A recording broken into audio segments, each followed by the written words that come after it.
Ovom točkom je dr. Ivić Pašalić.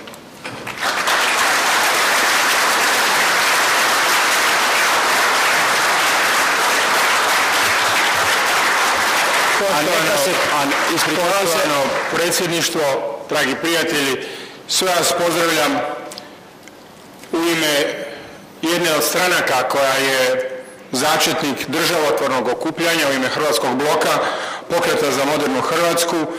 Mi koji smo bili jedni od inicijatora za državotvorno okupljanje, jedni smo od onih koji su doveli do osnivanja stranke Jedino Hrvatska.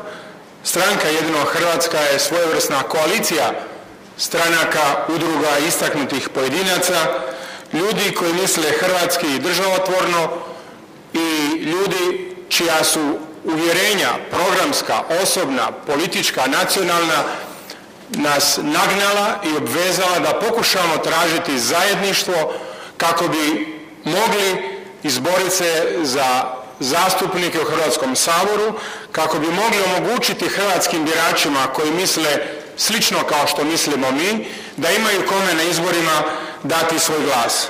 Naš razlog kao stranke za ovo pridruživanje pokretu, zajedništvu Jedino Hrvatska je sadržan u imenu stranke.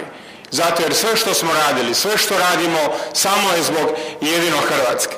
Bilo je raznih dvojbi da li svi koji ulaze u ovaj projekt gube dio svog identiteta. Ako nas u životu vode programi, a ne karijerističke ambicije, onda ne mogu izgubiti identitet oni koji misle slično, a onda nastupaju zajedno. Jedino oni kojima su osobne ambicije i karijerizam iznad zajedničkih općih interesa mogu o takvim stvarima dvojiti. I zbog toga je ovo prigoda poručiti svima drugima iz drugih stranaka, grupacija, pojedinaca koji sebe doživljavaju državotvorno da se priključe ovom zajedništvu. Sasvim je sigurno da izmrljenost, razjedinjenost, rascijepanost je u interesu onih protiv kojih se mi borimo. U interesu onih koji ne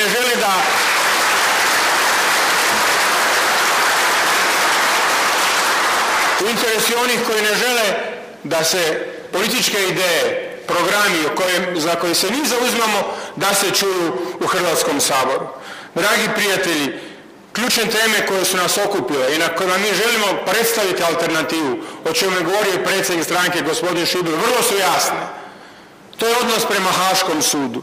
Prošla vlast i sadašnja vlast kao njezin vrlo vjerodostojan nasljednik je napravila nepopravljive, tragične povijesne pogreške sa povijesnim posljedicama. Oni su omogućili dizanje optužnica, hapšenja i progone. Dužnost je onih koji misle suprotno da se objedine i nastupaju zajedno. Dužnost je svih nas ukazati na tragičnu vanjsku politiku.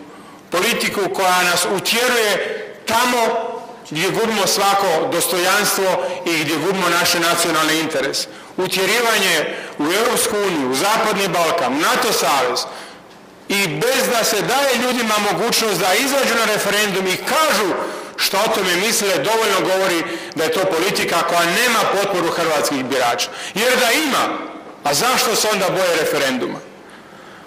Mi smo se okupili zbog toga da ukažemo na tragično stanje u hrvatskom gospodarstvu. Svi koji se nečim bave jako dobro znaju kako stvari izgledaju.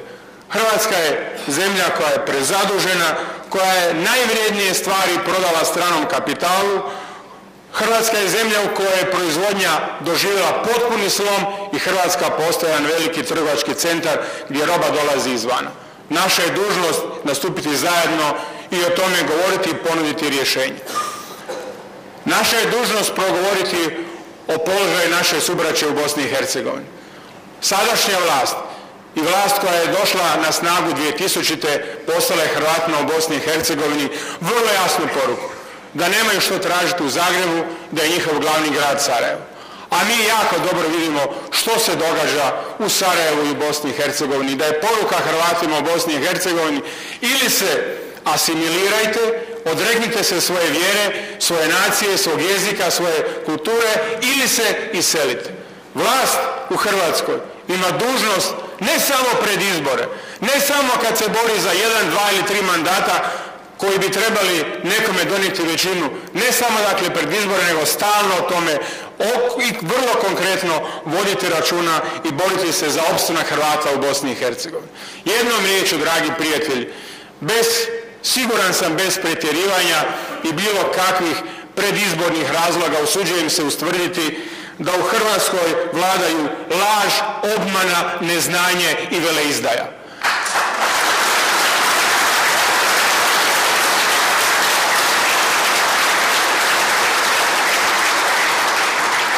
Mi smo se okupili da ponudimo vjerodostojnost i alternativu.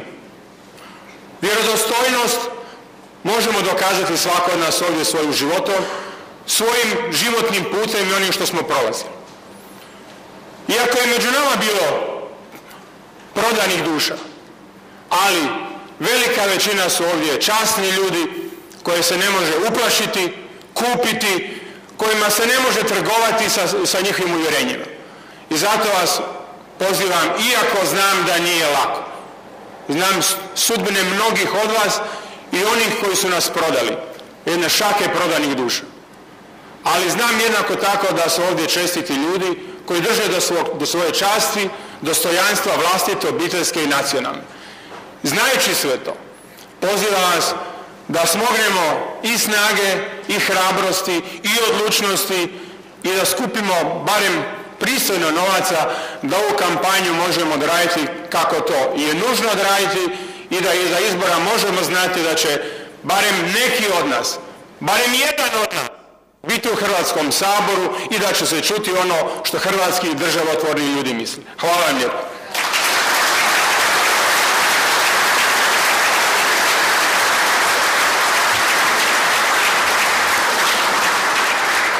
Zahvaljujem doktoru Pašaliću.